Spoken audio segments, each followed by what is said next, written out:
Putin answered questions about the possibility of new military operations, peace talks, elections in Ukraine, Russian assets in the EU, and the country's economy. The direct line with Russian President Vladimir Putin took place at Gostiny Dvor in Moscow. As in the previous 2 years, it was combined with the large annual press conference. It lasted 4 hours and 27 minutes.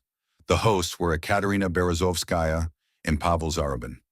TV presenter Berezovskaya reported that most of the questions received by the Russian president concerned the conflict in Ukraine. War or peace after all, she asked Putin. We are ready and willing to end this conflict peacefully based on the principles I outlined last June at the Russian Ministry of Foreign Affairs, and by addressing the root causes that led to this crisis, the president replied. According to the Russian president, after the liberation of the Kursk region from the Ukrainian armed forces, the strategic initiative has entirely and completely passed to the Russian army. This means that our troops are advancing along the entire line of contact, he said. According to Putin, 700,000 troops are currently participating in combat operations in Ukraine. There will be no new special military operations if the West treats Russia with respect, Putin stated. Unless you fool us, like you fooled us with NATO's eastward expansion. You said there would be no NATO movement eastward, not even 1 inch. That's a direct quote. So what? As they say, they screwed us. They simply disregarded our security interests, he said.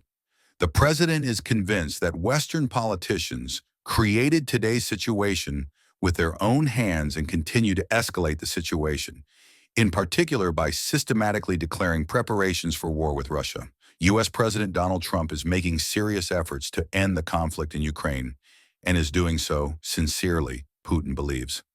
Russia has been asked to make certain compromises. Difficult decisions, he said, but Moscow has agreed. To say that we reject anything is absolutely incorrect and has no basis, the Russian president declared. The ball is entirely in the court of our Western opponents. Putin stated that the Russian side would very much like us to live in peace next year and without any military conflicts.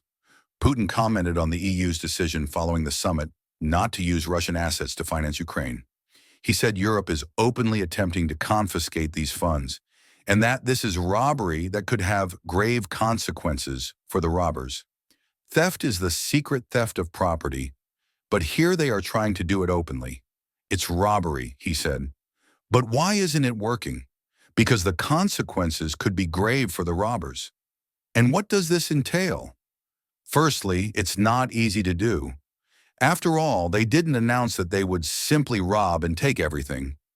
One of their ideas was to issue a loan secured by our assets, and a loan has consequences for the budget, an increase in budget debt.